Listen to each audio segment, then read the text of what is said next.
Welcome, everyone. We're so pleased you could join us this evening. Please bear with us as we admit everybody into the meeting. We will begin in 2 minutes.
Welcome, everyone. We're still admitting some of our guests.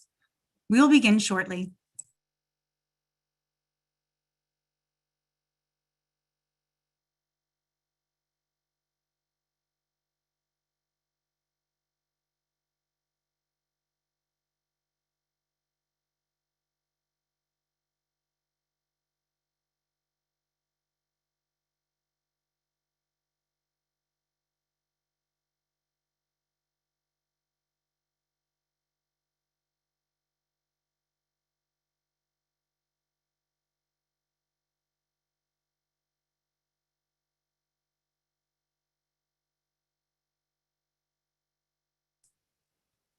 I am pleased to welcome Senator Linda Frum. Good evening, everyone. We are so grateful to have you join us. In this difficult week, when the Jewish people face yet another painful test, we are so encouraged to see thousands of you across our incredible Toronto community gather together virtually on less than 24 hours notice. You did so because, like all of us at UJA, you wanted to do what we always do in moments like these: come together as a community, support our fellow Jews in their moment of need, and send a clear message that Toronto is for Israel now and always. We also come together to affirm that our special connection to Israel is about much more than a single event or rally. Tonight, just as we express our solidarity, we commit to the people of Israel that we will be with them as they work to recover from the terrible loss, trauma, and many devastating impacts of this crisis. We are also here to reaffirm an important truth that each of us must share with our fellow Canadians. We as a Jewish community, like Israelis, want peace. While the issues involved in this conflict can be very complex, there's at least one thing that isn't. One party to this conflict, Israel, is a democracy that reflects the will of its people. And Israelis have demonstrated time and again that they are willing to forge peace agreements with their neighbors, so long as they have a genuine partner for peace on the other side. The other party to this conflict, Hamas, is an internationally banned terror group that both targets civilians in Israel and uses the civilian population of Gaza as human shields. Just as we are thinking of the many Israeli families that will spend tonight in a bomb shelter with their children, we are also thinking of the children of Gaza who have been shamefully put in harm's way as a direct result of Hamas' cynical and violent actions. And so, before beginning tonight's program, we will now pause for a moment of silence in recognition of all the innocent victims of this terrible conflict.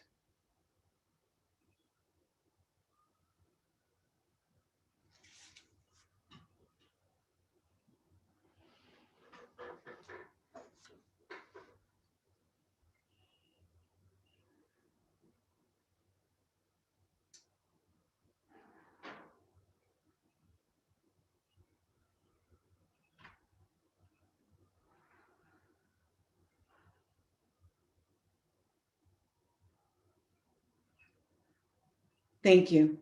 With that, I'd like to introduce Adam Minsky, President and CEO of UJA Federation of Greater Toronto.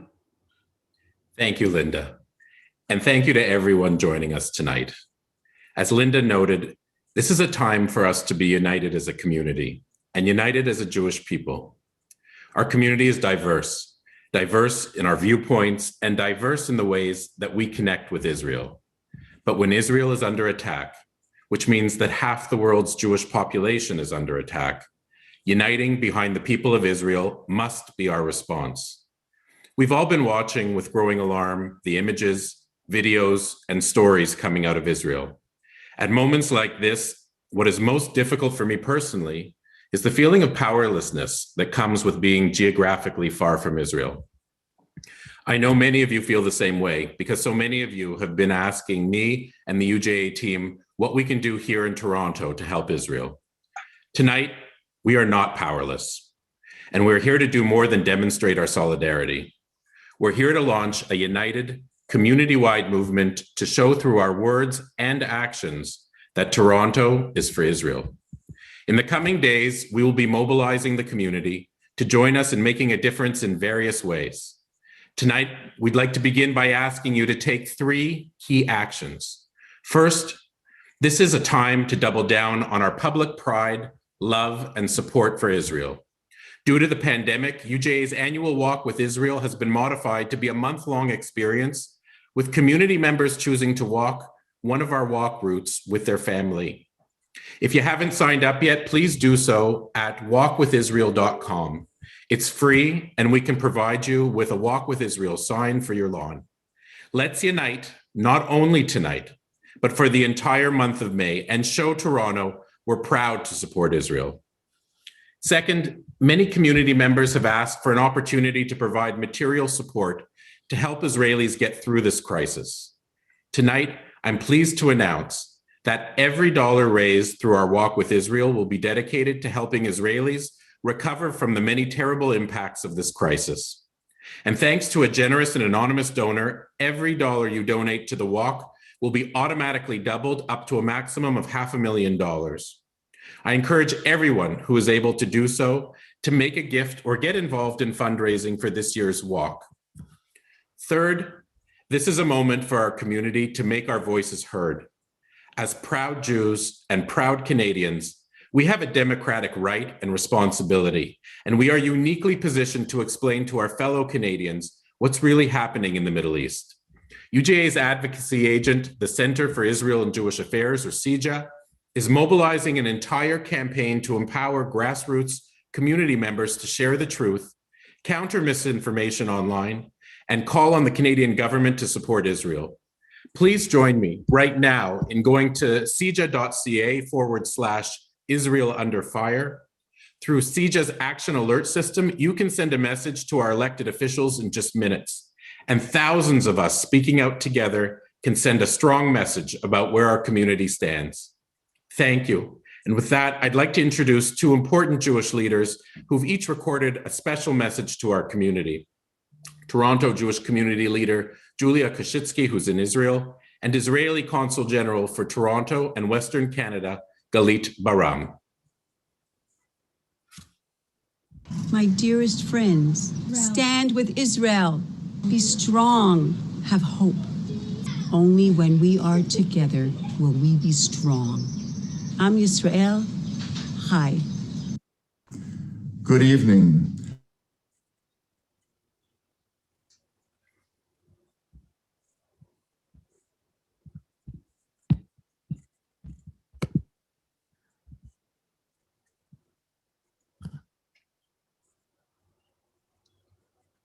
We are experiencing a small technical difficulty. We'll be playing our message from Galit Baram shortly.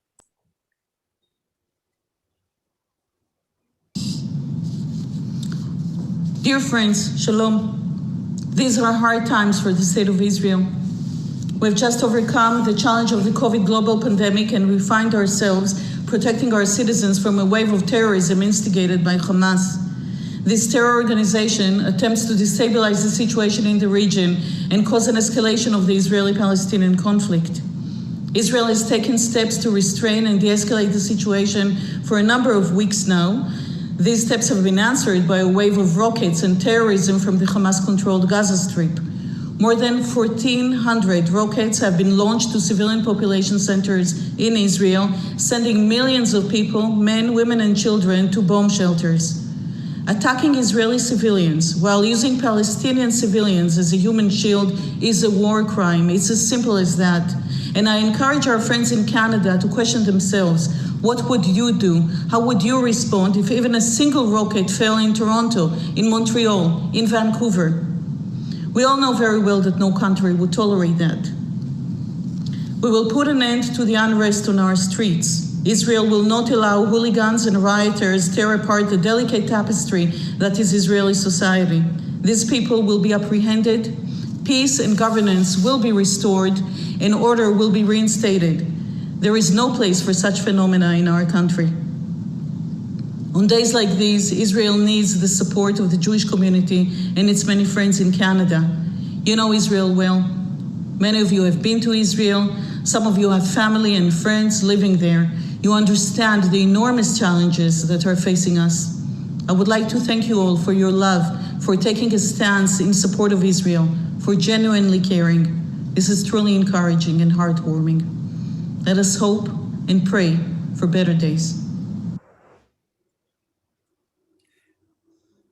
Thank you, Julia, and Galit, Consul General Baram, for those very powerful messages.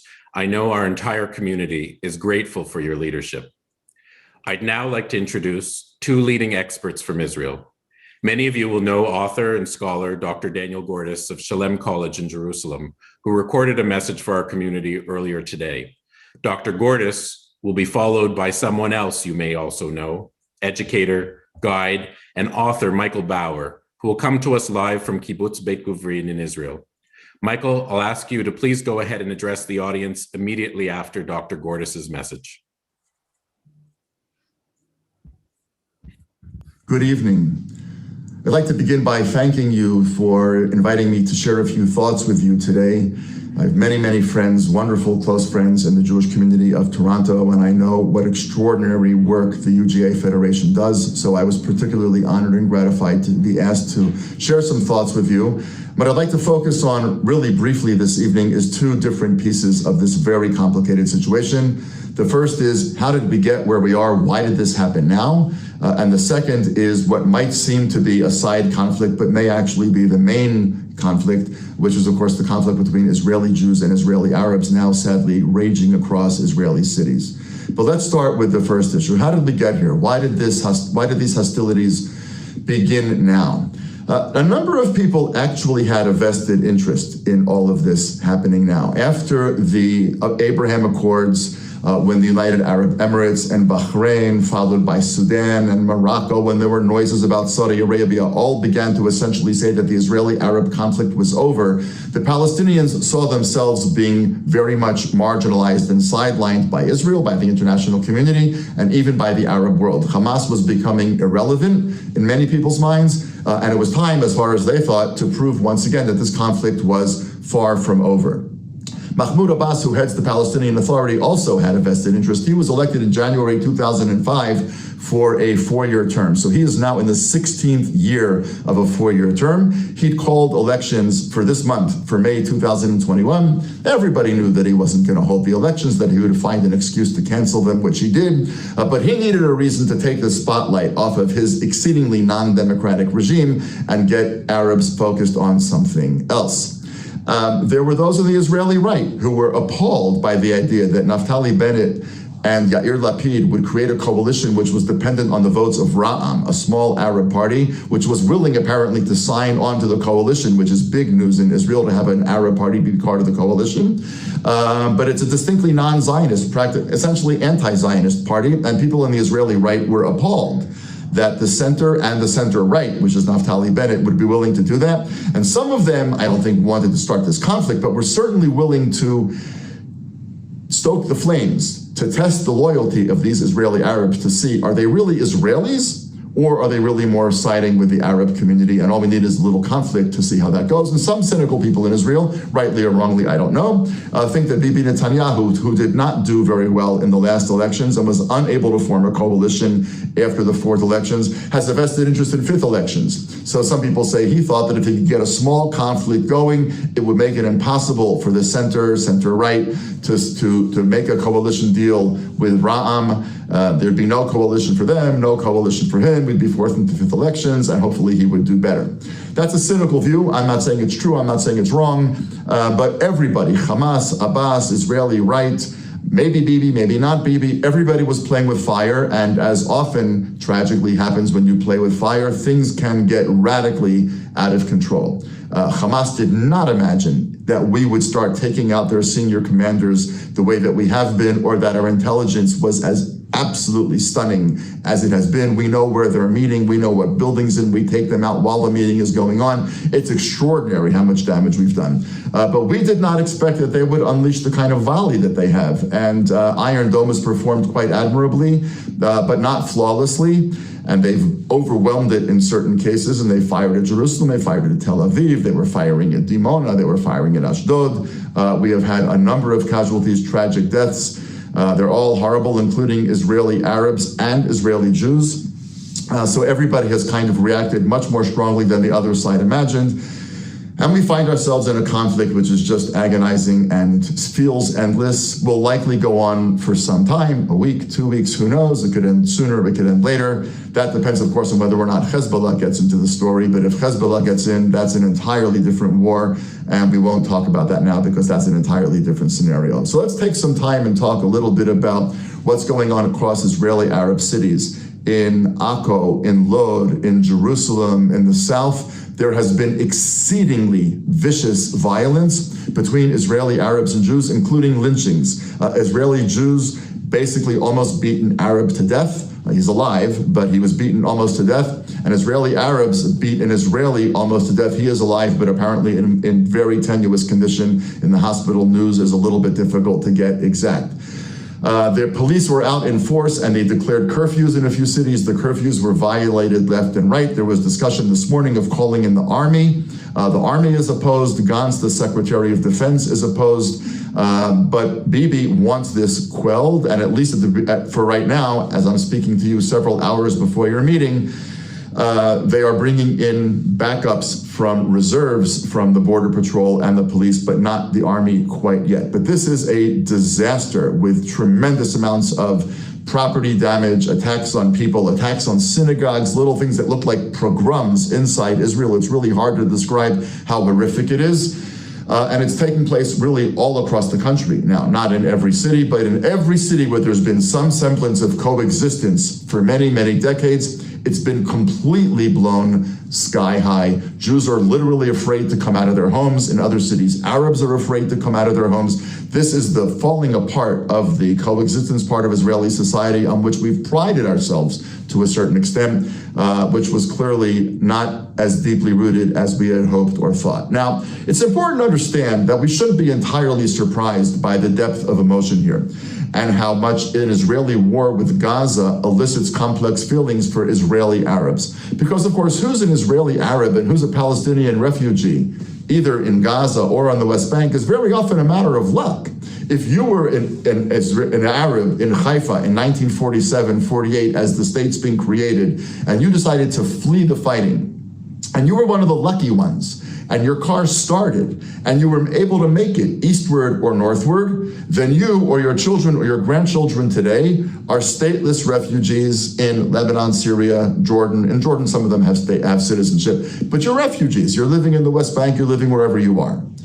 If you were unlucky that day in 1948 and your car wouldn't stop and you were stuck, so to speak, in Haifa, then you and your children and your grandchildren, not your great-grandchildren, are all citizens of the state of Israel with all of the rights and benefits that come with that. But those rights and benefits, as significant and as real as they are not the whole story. There have been numerous incidences along Israel's history where there have been violent outbreaks between Israeli security and Israeli Arabs. You may be aware that Israeli Arabs were actually put under military authority. They were citizens of the state of Israel, but they were put under military authority. They had to get permission to move from town to town. They were tried in different courts. Different laws applied to them from 1948 to 1966. That's a very long time. It was the first, essentially, 2 decades of Israel's existence. That's ended, thank God, but it has left a very, very bitter feeling. You can understand why Ben-Gurion in 1948 didn't trust these people, because they were essentially the ones who hadn't been able to escape, and their loyalties were quite obvious. But the choices that he made were probably very damaging in the long run. In 1956, just as Israel was getting ready to go to war in the Sinai campaign, there was a curfew put on a whole area, which included Kfar Qasim, a small Israeli town. A number of people working in the fields didn't know about the curfew. Israeli soldiers killed 47 people who were completely innocent, just gunned them down, including women and children. It became a huge Supreme Court case. There were cases in 2000 with rioting, and of course, Israel's conquering of the West Bank and Gaza Strip in 1967 is what essentially ignited the Palestinian national movement, which made things even more complicated for Israeli Arabs.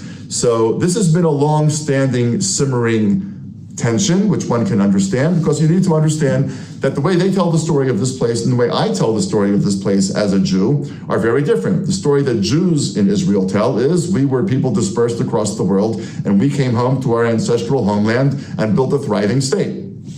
They don't tell that story, quite understandably. They tell a story about how we were living here for hundreds, maybe thousands of years, but more likely hundreds of years.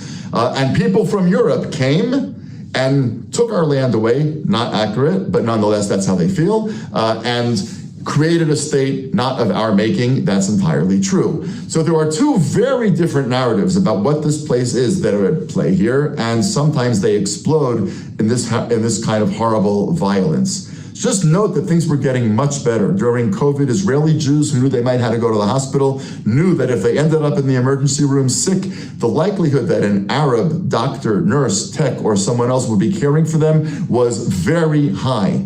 And there was a tremendous sense of cohesion and unity here during COVID, which was really wonderful to see. The Abraham Accords seemed to suggest that the Israeli-Arab conflict was simmering down, and that made it more comfortable for Israeli Arabs. They're getting, as I said before, more involved in the political process. Bibi was really wooing Mansour Abbas of the Ra'am party and so on and so forth. But now it's really all been burned to the ground. And I would say that we do know how the conflict in Gaza is going to end. It is going to end with Hamas asking for a ceasefire. It could be today, it could be next week, it could be in 2 weeks. Eventually there's going to be a ceasefire. We will have done horrific damage to their infrastructure, which they deserve.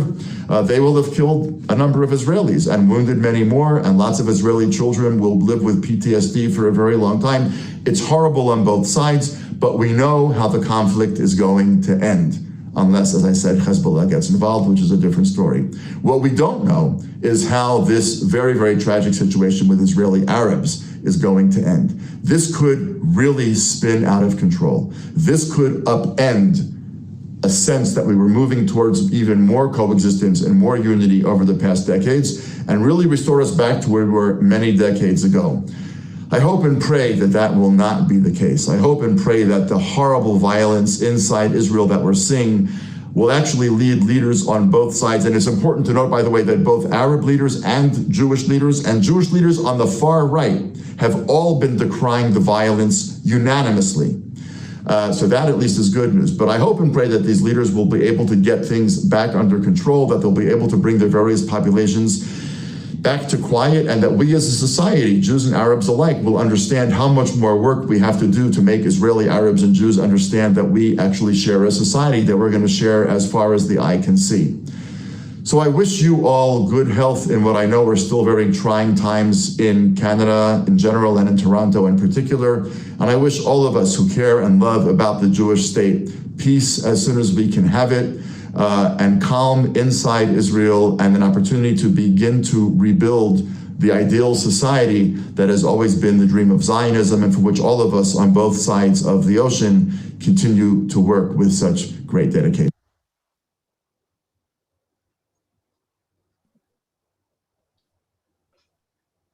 Good evening, everyone. It's an honor for me to be here it's unfortunate that those are the circumstances of meeting.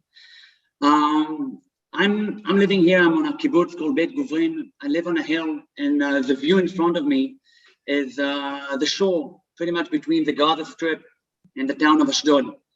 And literally, while I was hearing, the speakers before me, I can see the Iron Dome going up and different missiles coming down. Every once in a while, the house is shaking, the windows are shaking, and that's pretty much our reality in the last few days. What I want to do in the next few minutes, I would like to walk you through the chronology of some of the events that happened in the last 2 weeks to try and kind of perhaps simplicate in a way what led us to this point. About 2 weeks ago, we started to see a scene in East Jerusalem where youngsters, East Jerusalemite Palestinians, as Ramadan, nights of Ramadan were coming in, going over to ultra-Orthodox, religious-looking Israelis, hitting them and filming it and putting it up on TikTok. And that became viral, and it became a trend. And following that, or the outcome of that, the police decided to block the route or the stairs near what's known as the Damascus Gate. What we had over there was a lot of youngsters sitting on the stairs and preventing people from passing by. So they just put those kind of bars to prevent that. And that triggered riots. And on those riots, we saw those youngsters, between the ages of 16, 17 to 24, 25, yelling statements as, remove those bars, free Palestine, death to the Jews, and so on. That triggered also several extreme Jewish groups known as La Familia and Lava to come out there and a few hundred meters away to start yelling death to the Arabs and all sort of terrible cries out. Hamas, while all that was happening, launched several missiles down on the Gaza perimeter. And while that was happening, Egypt came into action and demanded from Hamas to stop the shooting. And Hamas pretty much said to Egypt, no problem, we will stop the shooting.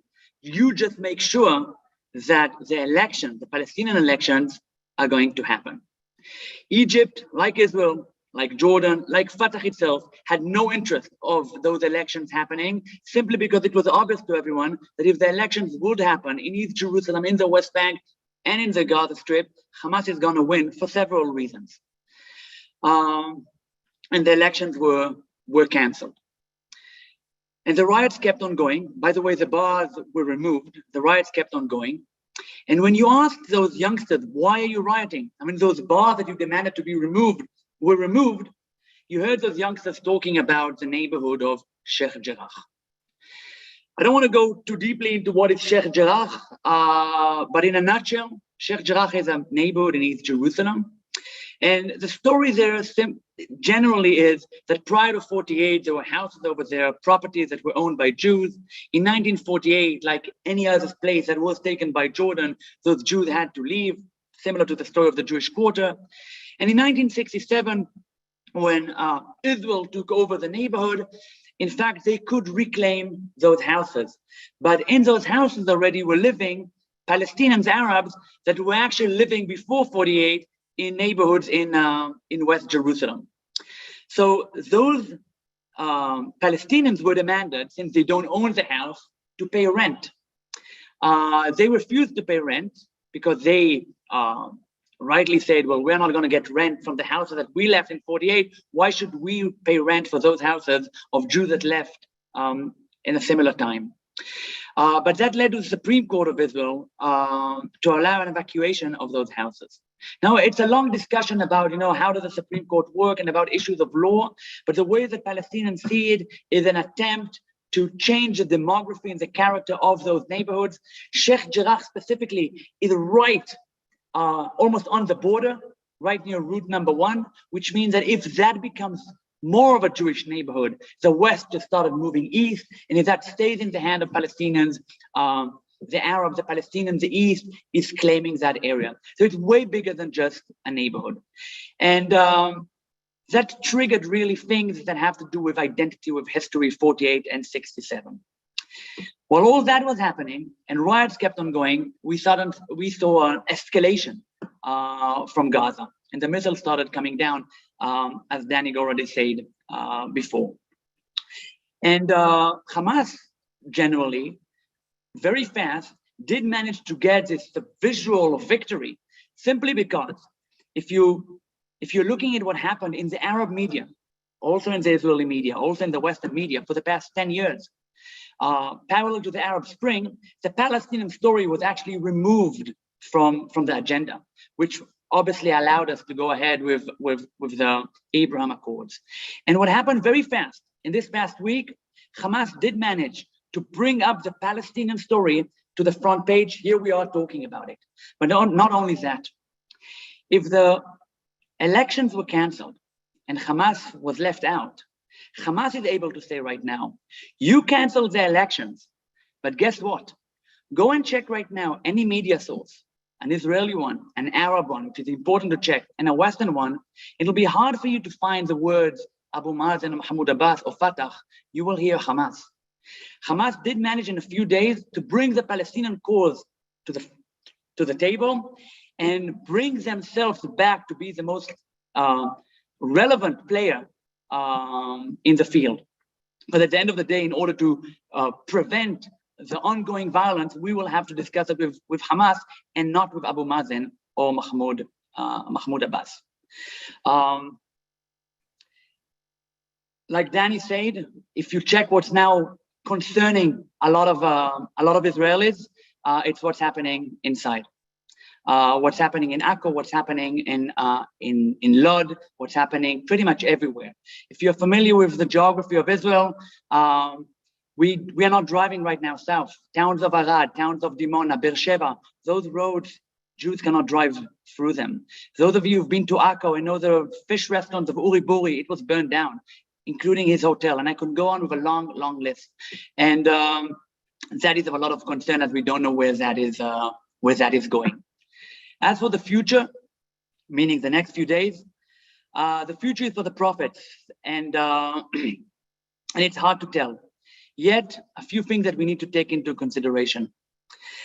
One of the things that Hamas sees and understands as a tool of unity in the Arab world and on the Palestinian street is Al-Aqsa, is Jerusalem. The moment they play the ticket and the card of Jerusalem, that is a unifying ticket that brings together people from the West Bank, which are relatively out of the riots right now. There are similar events over there, but relatively things are quiet. Definitely among the Israeli Arab Palestinians, Jerusalem triggers a lot of emotions. And the fear is that tomorrow is a Friday, and we already know that Hamas is investing a lot of efforts in order to bring Al-Aqsa, the prayers tomorrow, to the attention of people, to incite people over there before, after, during prayers to come out, and we are expecting serious riots over there. And if that will happen, which it might, again, Jerusalem will be there. And once you say Jerusalem, once you say Al-Aqsa, you're really uniting the Arab world around it. The day after tomorrow, on Saturday, is Nakba Day, a day of commemoration, nothing to do with those events. Every year, what we celebrate as independence, they celebrate as destruction, and that's happening on this Saturday. And on Sunday, we have Shavuot, our festival of pilgrimage up to Jerusalem, which all of that combined together is a good reason to be worried for the next few days. I want to wish all of us, you in Canada, we here in Israel, days of quiet, days of peace, and hopefully we can all meet back here in Israel soon on missions, on trips, and enjoy the beautiful scenery and talk about all those events of something that happened in the past, and to be able to talk about how do we heal all the damage that's happening these days. So thank you very much.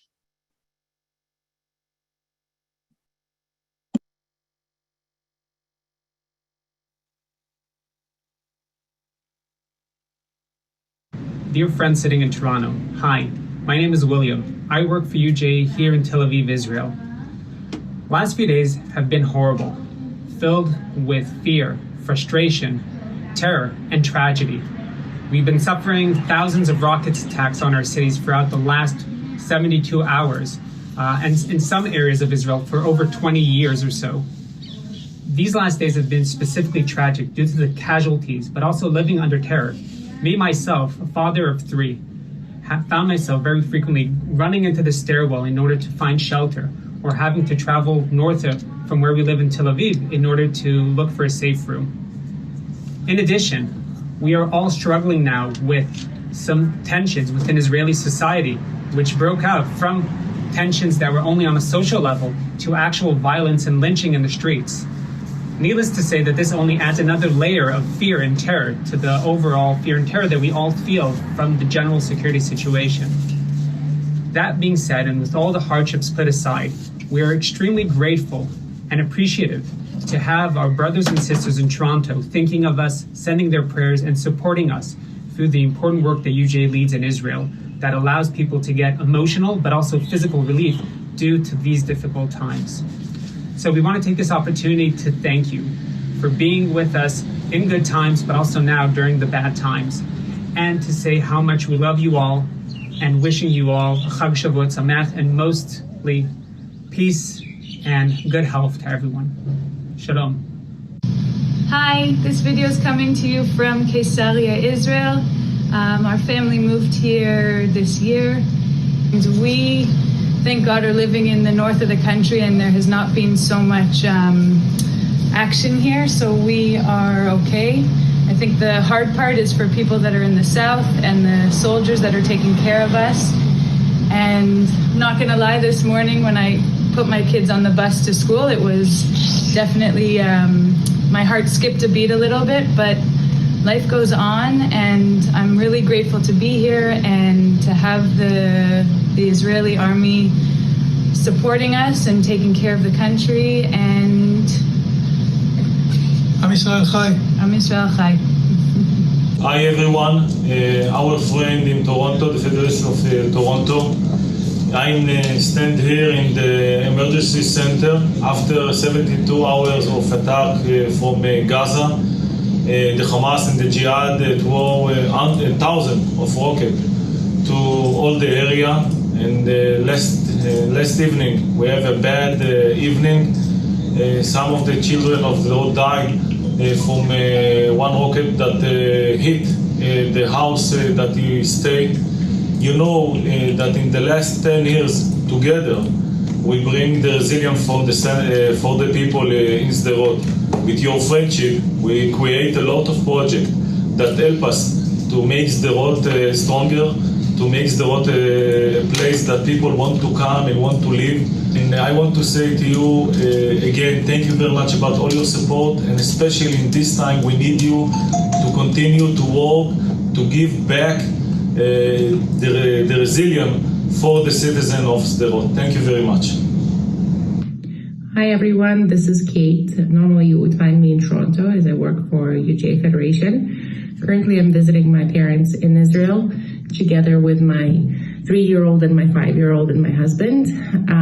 In the last few days we've spent lengthy hours in the bomb shelter room, and we just wanted to say, yeah, we're hoping for the better times, and thank you so much for your support and for standing with Israel. This is an honor being part of this community. Hi, we're the Orzis and have lived in Tel Aviv for 3 years since making Aliyah. On Tuesday night, we were out for dinner with friends when the first missiles hit. This is very real for us now. You know, we used to sit in Toronto and we would imagine what it would be like to be bombed in Toronto from Burlington, because it's about the same distance, maybe Niagara Falls. And we would say Canadians would never stand for it, which of course they wouldn't. But when your house is shaking, literally shaking, and 30 missiles are exploding around you in the space of 5 minutes, and you can't see what's going on because you're in your safe room or your bunker, believe me, everyone at that point wants the IDF to make it stop. Thank you for your friendship and your support. My name is Rachel Neve, and I work on the team representing UJA Federation of Greater Toronto here in Israel. I'm originally from Toronto, so I know firsthand how amazing the community is. UJA support has been here since day one, and it continues, and it's felt throughout the country. We, right now, are going through a very horrible situation, and nobody really is spared here. All of our partnership communities, not just what we're used to in Sderot, who have dealt with continuous rocket attacks for the past 20 years. Now it's in all of our partnership communities, including Bat Yam, Eilat, Eilot, and all over the country. We're hoping to get back to a routine quickly, but we wanted to say thank you so much for the continued support and for rallying behind us. So from our family to yours, thank you.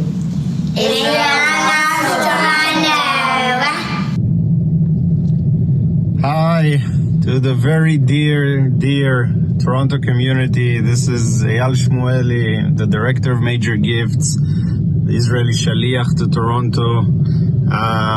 Currently, for over 1 year, I'm here in Israel. We came because of COVID.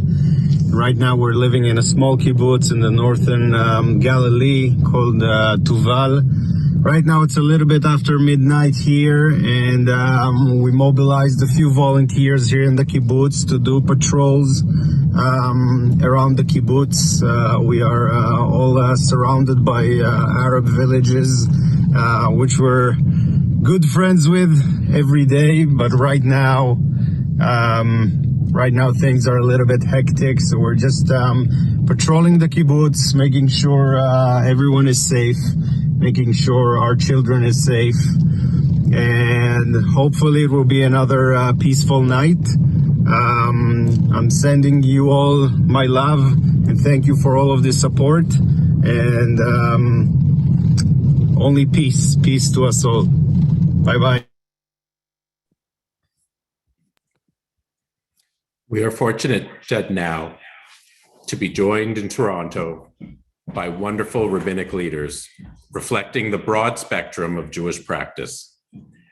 I'd now like to ask, in order, Rabbi Daniel Korobkin, Rabbi Yael Splansky, and Rabbi Aaron Flansreich to address the rally. Thank you. Thank you to UJA for all of the wonderful work that you're doing to support Israel, especially during this time. And thank you all, ladies and gentlemen, for supporting UJA and enabling us to be able to do this important work. A synagogue burns in Lod. A 6-year-old child is killed by a rocket in Sderot. An 87-year-old woman dies after running to a shelter, falling and hitting her head. We're going to recite a paragraph of Tehillim, a paragraph of Psalms. Psalm 130, out of the depths I call you, O Lord. This has become a very popular psalm to recite when we, the Jewish people, are in times of trouble. We call out of the depths a song of ascent, because sometimes it feels we have no place to go but up. One particularly poetic line of this psalm is this: Nafshi ladoshem mishomerim laboker, shomerim laboker. I am more eager for the Lord than watchmen for the morning. Watchmen for the morning. Why is that phrase, shomerim laboker, watchmen for the morning, repeated? The Rashi commentary explains that it represents a person who is waiting for morning to come.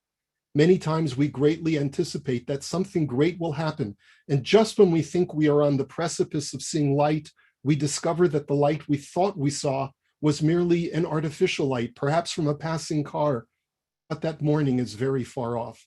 And so we go back to waiting again, shomerim laboker. And this is the role of the Jew in this world. We go through iterations of history where we think we are at the point when morning has arrived, when peace has arrived, only to have those hopes dashed with a new iteration of violence and hatred. What do? We go back to becoming shomerim laboker. We never give up, and we will continue to wait until the properly allotted time for morning to come. Another interpretation is from Ibn Ezra, who says that the funny thing about being a night watchman is that when your allotted shift is at night, you know for sure that at some point it will come to an end, because morning always comes. Even when you're tired and weary from spending all this time, all night during your security watch, and your eyelids become heavy, you reassure yourself by saying, "Don't worry, morning will soon be here." The doubling of the phrase is the watchman himself reassuring himself, saying, "Morning will come, morning will come." This is in itself helps us to persevere and stay awake during the long night. We have come so far, and we have seen so many glimmers of light, and we find ourselves once again thrust into darkness. But we can be assured that no matter how dark it is for our people, morning will soon be coming. It is so close we can taste it, and we hope and pray that this current spate of violence and hatred is very temporary, and that we will face the brightness and warmth of the morning soon once again. May the Lord watch over and keep the people of Israel. Shir HaMa'alos, Mima'amakim Kirasicha Adonai. Adonai Shim'a v'koli, Tihyeno oznecha kashuvos l'kol tachanunoi. Im avonos tishmor Adonai miya'amod. Ki imecha haselicha l'ma'an tivarei. Ki visi Adonai kibesa nafshi, v'lidvaro hochalti. Nafshi l'Adonai mishomerim laboker, shomerim laboker. Yachel Yisrael el Adonai, ki im Adonai hachesed ve'harbe imo fidus, v'hu yiftes Yisrael mikol avonosav. Thank you.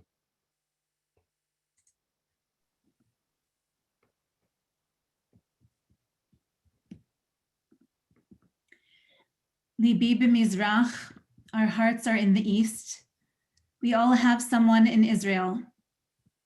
Family, friends, a colleague, a former Shinshin, a teacher, an old camp counselor, or a favorite tour guide. Each of us knows someone who is now sitting in a shelter or taking cover in a stairwell. I hope you are in touch with them one way or another. And if you haven't yet reached out, now is the time. In addition to the critical action items Adam Minsky named for us, I would add that we also send a simple note to someone we may have lost touch with over time, just a simple note to say, I'm thinking of you. I remember you. I'm praying for you. We held a rally for you in Toronto and thousands of people came. From the blessed quiet of our Toronto homes in lockdown, we cannot protect our Israeli sisters and brothers from the trauma of sirens wailing, but we can protect them from the deafening silence of isolation from the world by reaching out. And although we cannot protect them from rocket fire, God knows we would if we could, we can each do our part to protect them from the assault of lies and ignorance lobbed against Israel's Shem Tov. The psalmist knew what it was to live in fear of enemies, seen and unseen, known and unknown. The psalmist took shelter in God's protection. From Psalm 91, Yoshev b'seter elyon b'tzel Shaddai yitlonan, Omar ladonai, machsi u'mitzudati, Elohai evtach bo. Dwelling in the shelter of the Most High, taking cover in the shadow of the Almighty, I say of the Eternal One, you are my refuge, my fortress, my God in whom I trust. In turn, the Eternal God says, because you desire me, I will deliver you. I will lift you up because you know my name. When you call me, I will answer. I will be with you in time of trouble. I will strengthen you and honor you. I will satisfy you with length of days. I will reveal to you my saving power. Not as a political analyst or historian, not as a military strategist or a legal expert in land rights, but as a rabbi, I hope we will make room for expansive prayer now. Our opinions may be focused, our arguments may be exacting, our loyalty and love for Israel is absolutely unwavering, and we can be expansive in our prayers. A new poem on this theme by Rabbi Jordan Bronig. It is possible to pray for peace. Our prayer life need not know our boundaries, no green lines, no dashes, no subtle demarcations. Our longings can transcend our political ideologies, cut across our keen analyses. Earnestness, cast out of our public discourse, still has a place in the language of our hearts. We have the capacity to pray for the old couple crouched in their stairwell in Ashkelon and the terrified child in his pajamas in Gaza. We can spread our prayer like a tattered shawl, like a billowing canopy, like a sparkling firmament over the tired soldiers, the tired shoulders of these, and across the narrow frames of those. We are not naive, not cowards, not traitors to pray for peace. We are told to get in line only to stand with them or stand with the other, but we can pray to a Holy One who resides in the space between, diminished by their missiles, laid low by their rockets, exhausted, but still listening for our prayers.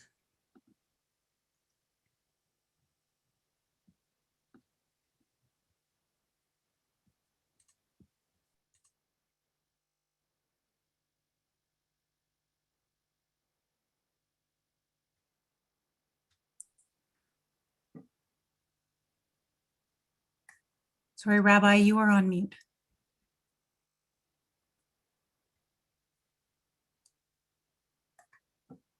Could the UJA host please unmute the rabbi?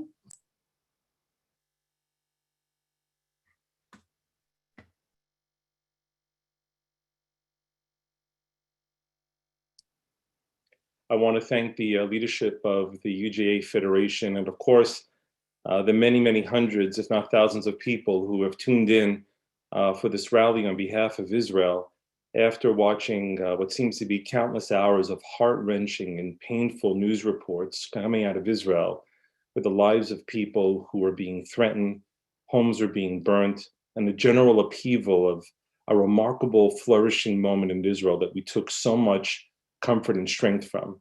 The thing about Toronto is this, and I've had the good fortune of being here now almost 30 years, is that when the state of Israel is under attack, each of us feel as though we're under attack too. The ties between Toronto and Canadian Jewry and the state of Israel is enormously emotional and tight and close. The state of Israel represents for us the state of the people of Israel in many, many ways. And so this is a difficult moment for us all. I've been asked on behalf of the Federation to recite a prayer on behalf of the state of Israel. And as I sat down to look at the prayer before I will recite it with you, a story by the philosopher Jean Amery, who wrote a book called At the Mind's End, came to my mind. Amery survived the Second World War, but he underwent terrible trials and tribulations and torture by the Gestapo. He recounts the following moment in his life. He was wandering in a war-torn, bombed-out village towards the end of the war. He had left Germany far behind where he had been born, wandered from France and then to Belgium. And then someone asked him where he was from, where was his home? And he could only say to that person, I have no home. And the person said to him, well, where will you go? And Amery answered him by saying, wherever it is the place that I can have the most home. Our hearts live in two places, firmly here in Toronto. And yet for us to have the most home, as Rabbi Splansky said, our hearts always turn east. We pray for peace. We pray for tranquility. We pray that God should strengthen the hands and the hearts of the people who defend our Holy Land. But we also pray that when this is over, and it will be, that our hearts will be tender to. Please join me in this prayer on behalf of the state of Israel. Avinu shebashamayim, tzor Yisrael v'go'alo, arech et medinat Yisrael reshit smichat gu'elatenu, hagen aleha be'avrat chazdecha, u'faros aleha sukat shilomecha, u'shlach oracha va'amitcha l'rasheha, sareha v'yoatzeha, v'takneim be'itza tova milfanecha, chazek et yedei mignei eretz kadeshenu, v'hanchilem Eloheinu Yeshua, va'ateret nitzachon ta'atrem, v'natata shalom ba'aretz, v'simchat olam yoshveha, v'nomar, Amen. Our Father in heaven, Rock and Redeemer of the people of Israel, bless the state of Israel with the beginning of its redemption. Shield it with your love, spread over it the shelter of your peace. We ask that you guide its leaders and advisors with light and truth. Help them with your good counsel. We ask that you strengthen the hands of those who defend our Holy Land. Deliver them, crown their efforts with triumph. Bless the land with peace and its inhabitants with lasting joy and peace. And let us all say, Amen. Thank you, rabbis, for those moving words. We'd now like to conclude tonight's rally with Ariel Oziel performing the Israeli national anthem Hatikva. If possible, please rise.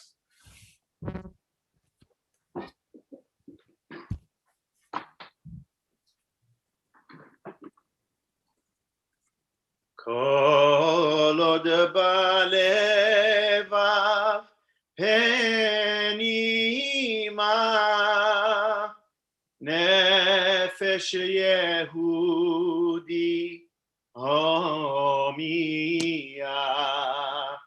ulafate mizrach kadima Ayin leTzion Sophia Od lo avda tikvatenu Atikva bat shnot 2000 להיות עם חופשי בארצנו, ארץ ציון וירושלים. להיות עם חופשי בארצנו, ארץ ציון וירושלים.